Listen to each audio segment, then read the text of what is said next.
Horashetuhi ka'atlashanka ka'at Good day, relatives. My name's Corrina Gould.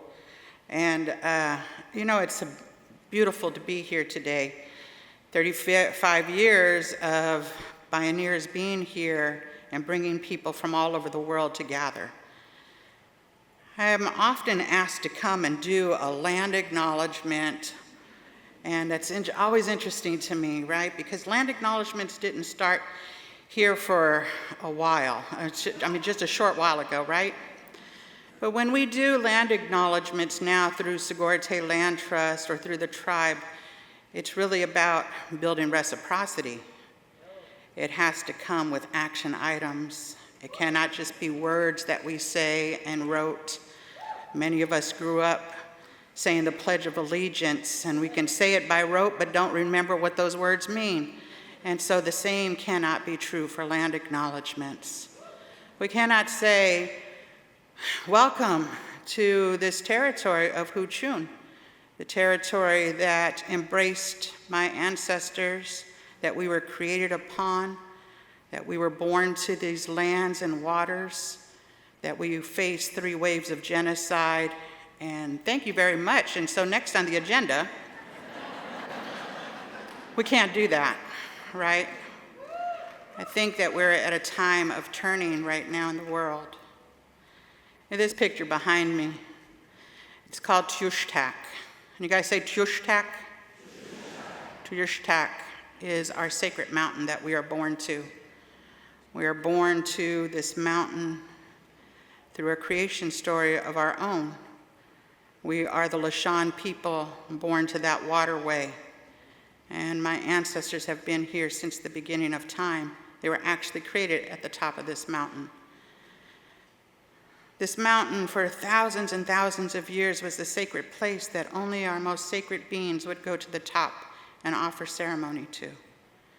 In a very short time after people came here on that first wave, they were chasing my ancestors, and at the bottom of this mountain, they got lost, or they couldn't find them, and they thought they disappeared.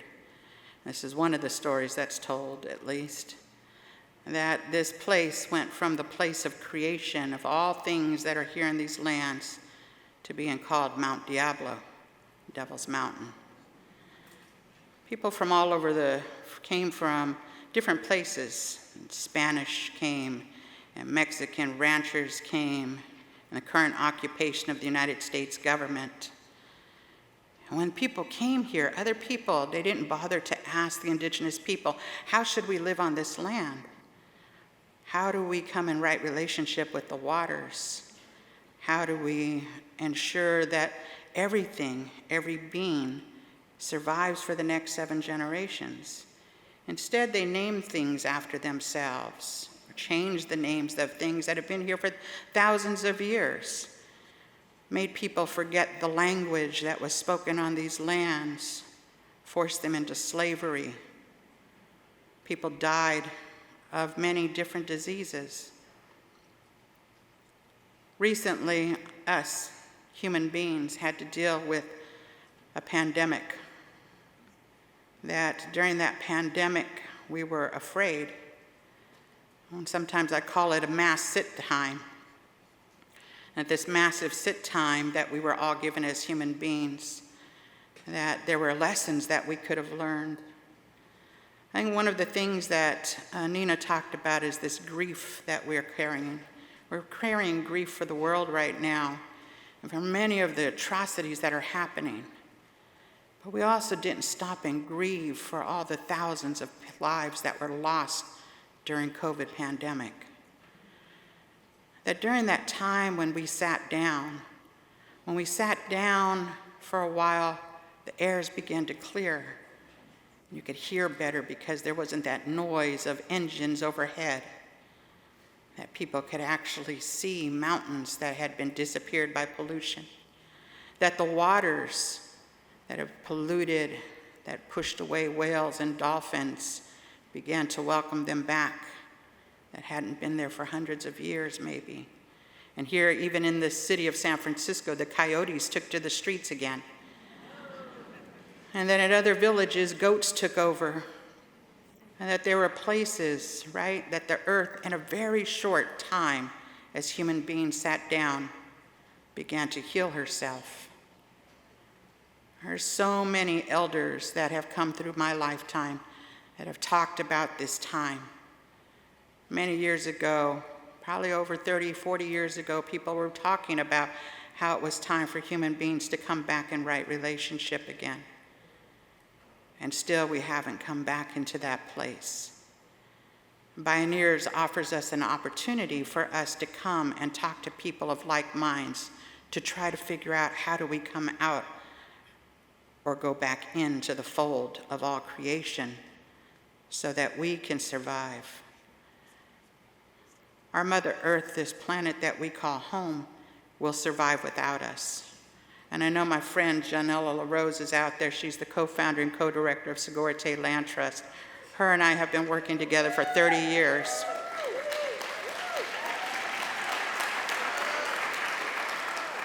I know that at some point, I remember us talking years and years ago how Mother Earth, if she wants to, and at any time, can just flip over and drop us all off like a bunch of fleas and ticks.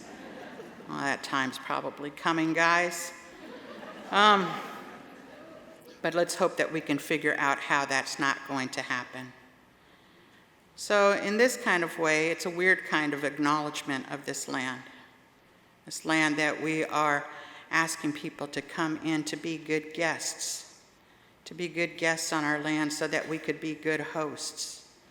That as Indigenous people, we are supposed to take care of people that come into our territories, make sure that they're fed and taken care of, gift them and have good times together, make sure that they get to the other side or back home safely. And yet, over all this time of colonization, we've not been able to be the good hosts that we're supposed to be. And then we're asked to do land acknowledgments. So let's figure out how do we work together in reciprocity. Think back to where you live.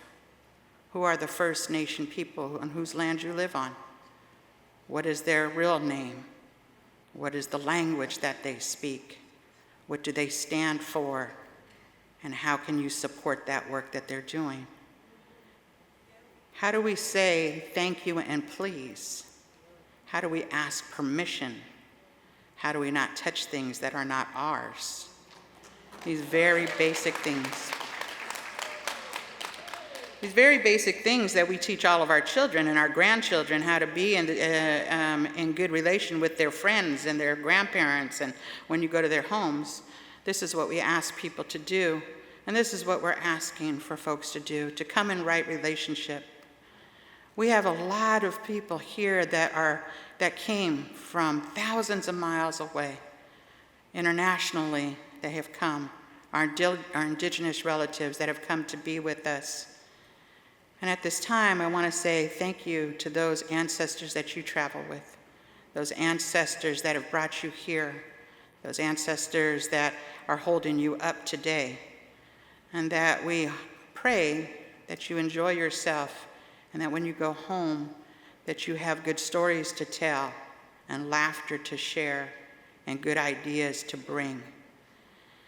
One of the things that I want to talk about is that when we come in right relationships, when we work with Indigenous leadership, when we begin to see what our responsibilities are to the lands and waters and airs that we live, work, and play on, we are able to create magic. I believe that my ancestors prayed for all of us on this land thousands and thousands of years ago, that those prayers that were put in place thousands of years ago allowed us to do the work that we want to do on this earth.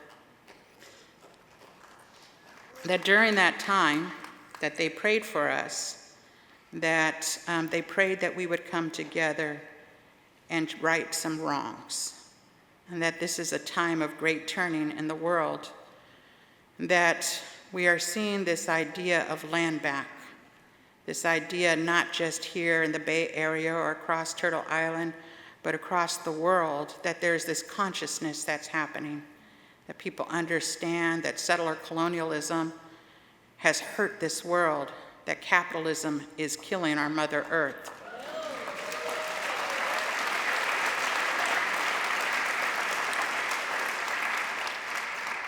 One of those miracles happened here in the Bay Area. Recently, as Cara said, we were able to save this beautiful sacred site called the West Berkeley Shell Mound.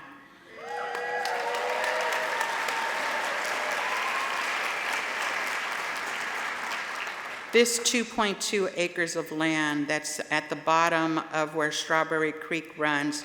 Strawberry Creek runs through a canyon here across UC Berkeley campus, down under culverts through University Avenue, and at the bottom is our shell mound. One of the oldest places, the first places that we buried our ancestors, almost completely destroyed, but we know that what's underneath still holds our ancestral remains, our funerary items, the Strawberry Creek, villagers that have been there for thousands of years, our memory, and our dreams. We have almost been disappeared, but we are still here, and our ancestors speak strongly. They asked us to go on this journey with them. 8 years ago, people from all walks of life came together and began to speak against a development happening on this 2.2 acres of land that would have continued the erasure of the Lisjan people. People from all different religious backgrounds came together. Thousands of people gathered and prayed at this sacred site. People from all religions, Christians and Jews and Muslims, Buddhists, Tibetan chanters, Marshallese singers and dancers, Hawaiian singers and dancers, Korean drummers, and Aztec dancers. And we prayed. In the Bay Area, there are so many different things that we could have lost our connection to. But at this particular sacred site, it became a place where we all understood each other as human beings again. That we understood that we were standing for something that was bigger than us. That we understood that these ancestors were calling us to do our ancestral callings. That this place, the West Berkeley Shell Mound, was bigger than me, and was bigger than all of the folks that came and gathered. We had people that were elders that held the street, 1,000 grandmothers. We had people that came and brought us a lawyer that stood with us. I had 2 Native women lawyers that walked into developers with me, and oh my God, if you could see their faces when we walked in. We kept zoning boards up until 2 a.m.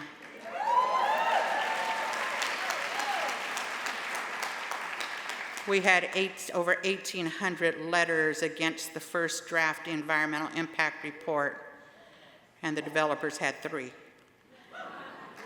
When they backed out, this woman, Dana Ellsworth, decided that she was going to continue this project, and we continued to have ceremony there.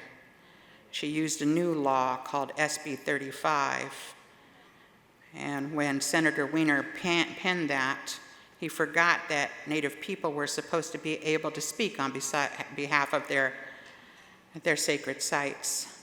And we ended up changing that law, but it didn't go backwards to cover the West Berkeley Shell Mound. And so still, thousands of people showed up. We showed up and we won in the lower courts, and we lost in appeals court. And during that loss in appeals court, that owner put up a 6-foot fence with barbed wire around it, stopping us from going inside our sacred site for the first time in millennium. But that didn't stop us. During COVID, we put out a call and we asked people to show up. And we had wonderful folks that came and painted birds all around the 2.2 acres, 6 feet apart. We showed up masked. With candles lit, we surrounded that shell mound with love. We put up thousands of ribbons and prayers and flowers and signs. And then this evil person paid someone to keep taking them down and throwing them away. And yet people continue to show up. They showed up and they connected their sacred places and sacred sites to our site. We prayed there for those that were trying to protect Mauna Kea, and those that were fighting genocide in West Papua, those fighting genocide in Kashmir. We connected that place to Palestine. We connect that place to Oak Flats. We connect that place to all of the indigenous places around the world. And we came up with a dream of freeing the West Berkeley Shell Mound. And in doing that, she freed us. We were able to come up with the dream of what could happen there. What would that vision be? To reopen up Strawberry Creek, to have a place where our children, not just Lisjan people's children, but all of the people that live here, could reimagine what it looked like to have a creek open again, to imagine having ceremony on this land, to building up and never disturbing what's underneath, to creating a cultural center that could be there for every fourth grade child that has to learn about my ancestors, to not just learn about the history, but the resiliency of our people.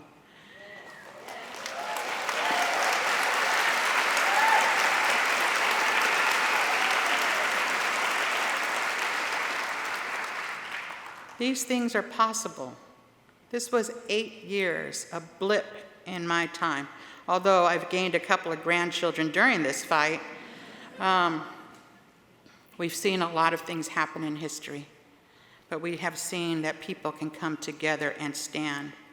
And that when we fall backwards, when we listen to our ancestors, when we listen to the direction of indigenous people, when we follow rematriation and indigenous women's work, that we can remember who we are as human beings, that we can pray for the next 7 generations to have fresh water to drink, that they could have fresh air to breathe, that they could have good soil to grow food and medicines, and that we create a relationship with fire again so that we are not afraid.